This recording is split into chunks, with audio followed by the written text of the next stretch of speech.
三人の道長、光る君へに学ぶ日本史。本当の姿はどれ？藤原道長は藤原実資に小遊記の中で血も涙もない大不忠の人と弾劾されている。また映画物語では類まれな商人に祭り上げられ、大鏡では強欲な政治公社とされている道長には主に3通りの評価が存在する。果たしていずれが本当の道長の姿なのか、3人の道長について詳しく見ていこう。三条天皇が退位して道長の孫後一条天皇が即位すると、三条天皇の第一王子の敦明親王が皇太子となる。敦明親王は三条天皇と藤原成時の娘助子の子である。日本の歴史で唯一敦明親王は皇太子を辞退した人物として記録されている。この前代未聞の事件について映画物語は、敦明親王が自由気ままに生きたいと自ら皇太子を辞退したと書いている。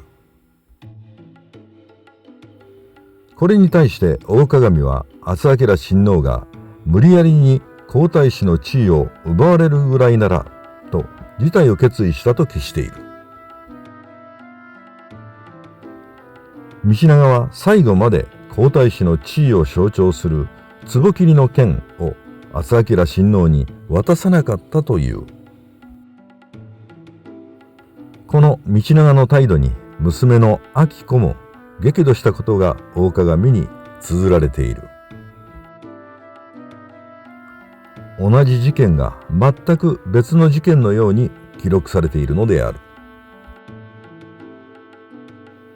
そして藤原実資は小遊記で最高権力者となった道長の傲慢な態度を指摘して大不忠の人と断罪している。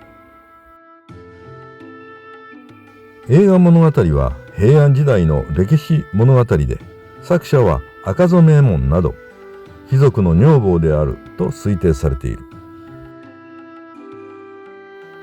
赤染右衛門は清少納言とともに中宮貞子に仕えた後、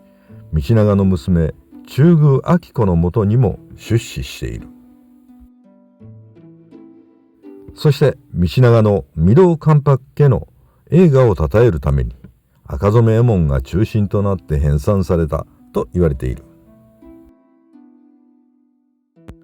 また大鏡は平安時代後期に編纂された歴史物語で、作者は不詳だが摂関家やその縁戚の村上源氏に近い男性勧進説が有力である。それに対して小遊記は藤原実資が記した日記である。この映画物語、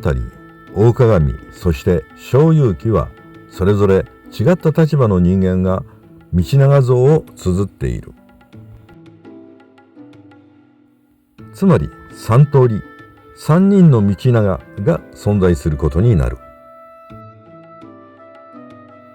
ところで小遊記は道長のライバル藤原実資が書いた日記で、978年天元元年から1032年長元5年にかけての御堂関白家の最盛期を記している。道長は966年に生まれ1028年に亡くなっていることから、道長の13歳の頃から亡くなるまでをほぼ記録している。つまり小遊記を正確にたどってゆけば、藤原道長という人物の実像が浮かび上がってくる。映画物語と大鏡が歴史物語であるのに対して、小遊記はその日その日に起こった事実を正確に記録した日記である。そのため一級資料とされ、事実を一番正確に伝えているのが正勇記であることに疑いの余地はない。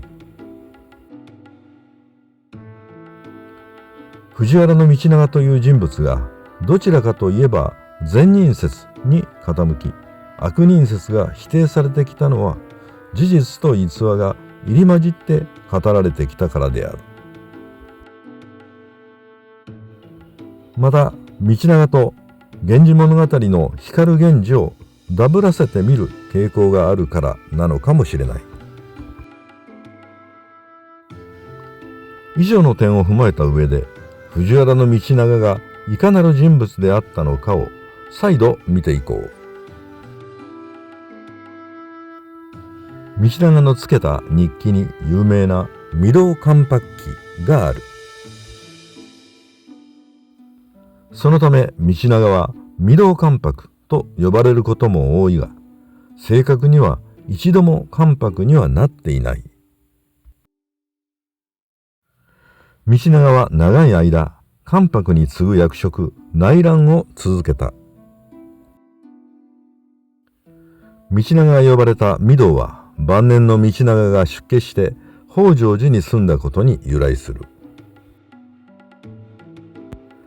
そして内覧であった道長が死後に関白と呼ばれたのは、生前の彼が実質的に関白と同じ立場にあったからに他ならない。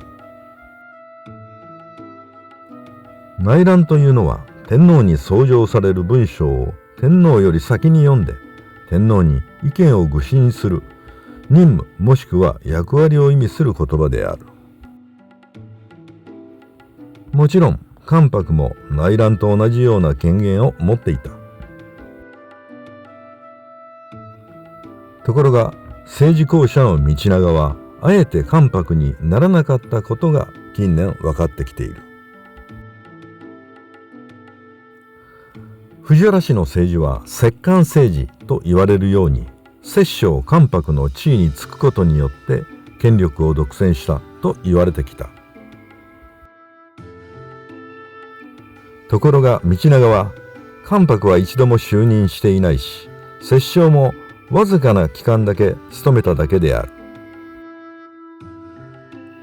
にもかかわらず、なぜ道長は長期間にわたって権力を握り続けることができたのだろうか。道長は995年に中関白家の惟親を退け、一条天皇から内覧に任命され、宮廷政治の中枢の位置に座った。また公卿のトップは一の神と呼ばれたが、当時は左大臣が摂政や関白と兼ねることが多かった。すると道長は翌年に左大臣に任命されると、なんと21年間もの長きにわたって一の神を務めるのである。この一の神というポストは天皇と差しで人事を決められるという特権があった。つまり一の神が書き上げた人事の候補者を天皇と2人で決定する。もしも天皇がまだ幼い場合や天皇が自分の孫であればどうだろうか。藤原道長は摂政や関白にはあえてならず、左大臣にとどまり一の神として人事権を21年間も握り続けたのである。藤原道長が絶対権力者として望月の歌を読むことができたのも、このような背景があったからなのである。道長は確かに道隆と道兼という2人の兄をほぼ同時に失うという幸運にも恵まれた。また正妻の智子が彬子やよし子などを次々に産んで10代させた。さらに10代した彬子たち娘が多くの王子たちを産んだことも幸運であった。しかし本当に道長が長期間にわたって権力を握り続けることができたのは左大臣にとどまり朝廷の人事権を手放さかったからである。道長は関白にはならず左大臣にとどまり、まさに名より実を取ったのである。実資が書いた「小遊記」にはそんな道長の悪党ぶりが書かれている。一条天皇が崩御すると三条天皇が即位した。しかし三条天皇は病弱で視力もほとんどなかったと言われている。三条天皇がある時実資に語った次の言葉が小遊記に書かれている。天皇は道長が機嫌が悪いのは私の体調が良いからであろうと実資につぶやいたという。三条天皇の皇太子にはすでに道長の孫敦平親王、後の御一条天皇が決定していた。そのため道長にとっては三条天皇は邪魔な存在であった。結局三条天皇は我が子敦明親王を御一条天皇の皇太子にするという条件でわずか4年7ヶ月で上位している。ところが先にも述べたように道長は圧力をかけて敦明親王に皇太子を辞退させ、自分の孫敦長親王後の御朱雀天皇を皇太子に就任させている。日記を書く藤原実資のため息が今にも聞こえてきそうである。道長は決してラッキーなだけで最高権力者にのし上がったのではなかった。歴史はさまざまな資料を総合して検討して初めてその時代の実態が浮かび上がってくる。